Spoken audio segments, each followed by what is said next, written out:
This deep dive into comics has given me the opportunity to meet many people with undiagnosed mental illness, or maybe they're being treated, but they're not being treated with the right medication for it.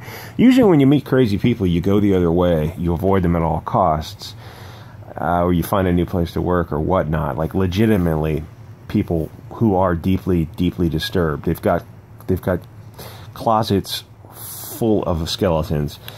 Comics is a window into a madhouse full of deranged lunatics, where the goal is not to make money or even produce great, timeless classical art. The goal is to make narrowly tailored propaganda that is so over the top, full of hatred, that even in an echo chamber they struggle to find buyers.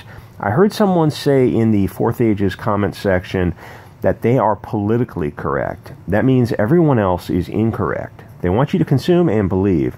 If the industry dies, that's a good thing. They'd rather have it collapse than sell comics that don't conform to their ideology. Then they'll move on to another entertainment industry and destroy it. Comicsgate is the new industry. Social justice warrior comics are a community, not an industry. CG has products, news, and entertainment. And to be fair, we have some developmentally disabled bundles of sticks. Mainstream SJWs have Twitter, but they don't have retailers, distributors, and they have very little product. If they were smart, they'd take a look at their past behavior and realize that it got them to where they are now. That phrase, our best thinking got us here. But of course they won't. If you want to send me a comic for a little editing, go ahead and I'll make a public video where I don't mention the name of your comic or the name of you if you want to keep private. And then I'll make a private one for you with the boring technical details. As long as I'm not too busy, I'll just send you a hidden link. It turns out editing comics is actually quite a lot of fun. I can only assume Gail Simone is bored out of her freaking mind. If you scroll through her timeline, and don't harass her or anything, it's 2 days worth of Animal Crossing postings every 15 minutes. Gail, and I'm going to use Gail as an example of the mainstream SJWs, is missing out on the money that is coming from crowdfunding campaigns. And also there's a lot of fun in it. And there's a dopamine vibe in being, making something, selling it yourself. It's got your name on it. It's your creation. And there's also a vibe of when you're selling something, you want to keep the momentum going. You want to keep your name out in the press, especially when you're not exactly. I don't know. There's like Mark Waid level, and then there's Gail Simone level. And it's like we all know that Mark Waid actually he may be a colossal thunder twat, but he actually does have some talent when he puts his ideology down. But Gail, less talent. There's the publish or perish thing is what I'm trying to say. If people forget about you because you aren't on shelves and they start getting involved in Comicsgate, they may forget all about Squirrel Girl. Oh, the humanity. The mainstream guys would have to be crazy not to think about jumping over to YouTube. Building a channel is a bitch, but if you already have a name in the industry, some of the work is done for you. You'll get subs and followers and interaction just for having that name. Plus, you figure they probably have great people skills from decades of doing cons and dealing with their customers on Twitter. They should have no problem getting a large following on YouTube. Gail has 160,000 subs on Twitter and under 2,000 on YouTube. That's odd. Her daily average is 1 a day. Most people in Comicsgate have more interaction than the well-known Gail Simone. If you want to understand why, go watch her go watch the original Drink and Draw or any interview on the Marvel live streams.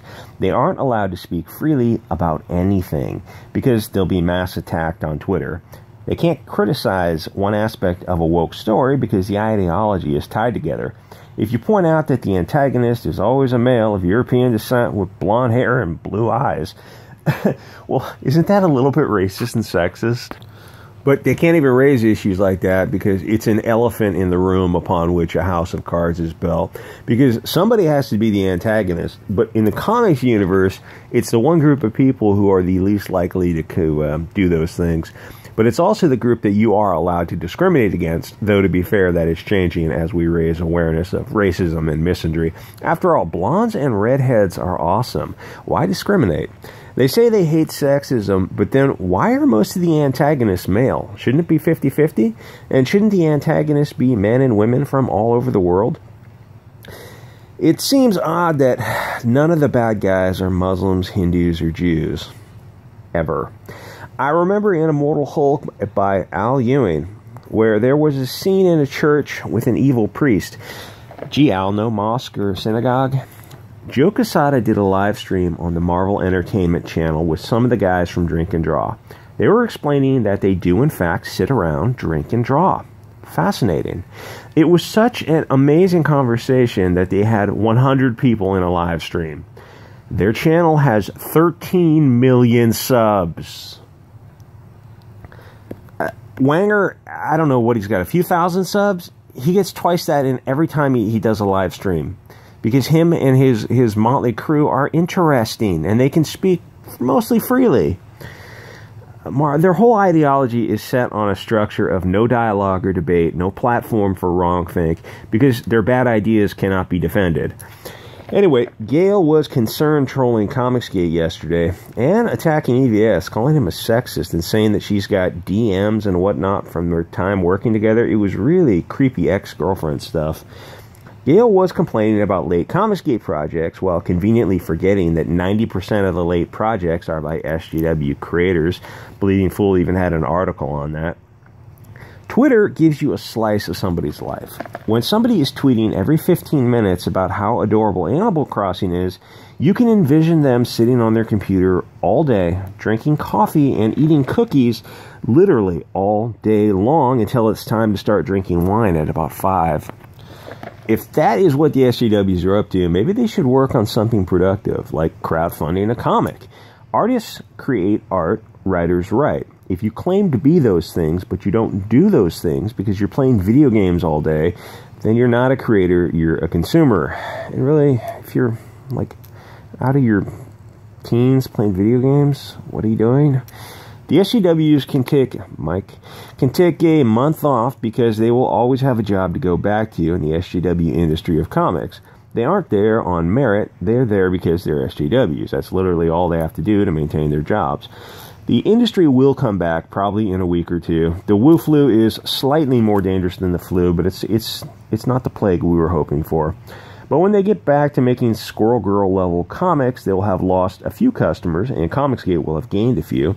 Marvel is not the house of ideas because they fired all the talent who tried to keep their left-wing bias in check.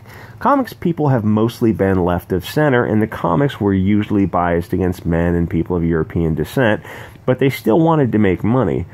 They at least made an effort to not be too far left in the comics. And actually, the Fourth Age was talking about this a week or two ago, about how they're able to hire people for very, very little money because they're able to work for ideology. He said that they want to work to change the world, which means they want to use comics as a vector for propaganda. And most people want to go into comics because they're artists, and they figure it's a good use of their talents and also allows them to earn a good living, buy a house, get married, have kids, whatever.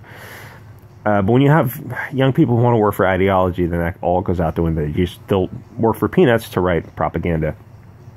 After 9/11, they said, fuck it, let's burn it down. Then in 2015, when Trump derangement syndrome hit, they asked themselves if they could add plutonium to the fire. Social media made things worse. They got into a positive feedback loop because they pushed each other to go further and further left. They were feeling their power levels. They looked around and saw that they controlled the industry. They could do anything they wanted to except sell books. And slowly they sold less and less, and comic book stores started to close. Gail was trying to find out how many Comicsgate books were late. Well, how many comics have you put out this week or this month, Gail? How many comics have your friends put out this week or this month? Comicsgate at least is trying to put out things. And we're hustling. We're promoting each other and building channels. We're actually doing something. So this guy says, you know how the answers go from 0 to 7. Due diligence there, Gail. Just go check the books that were listed as being delivered, and you'll get the correct answer, you effing moron. And Gail says, I don't keep up with that. That's why I asked everyone and got a bunch of different answers. It's not a big deal. Just weird. Gail, you got caught. You fucked up. All you had to do was ask the people. You could have gone to their Twitter and DM'd them. It would have taken you 10 minutes. But you just put the tweet out there, and you have, I don't know how many thousands of people blocked. No wonder they didn't respond to you, Gail. And as Primal Rage says, you still going on about Comics Geek? Give it a rest already. Yeah, why don't you... She plays Animal Crossing all day. Why don't you work on something and crowdfund it? You got a YouTube channel with 2,000 subs and 5 videos. That's not how YouTube works. You have to make videos almost on a daily basis. And if you're not a hot chick, you've got to be entertaining or informative. So you got to pick your battles. Anyway, like, comment, subscribe, guys. You want to send me email, Bianca Zombie 602@gmail.com. If you want to send me art for the channel, or if you want to send me something to review, or comics, geek books, or whatever you want me to edit, you can send me hard copies at my P.O. box listed below. All right, guys. Enjoy the quarantine.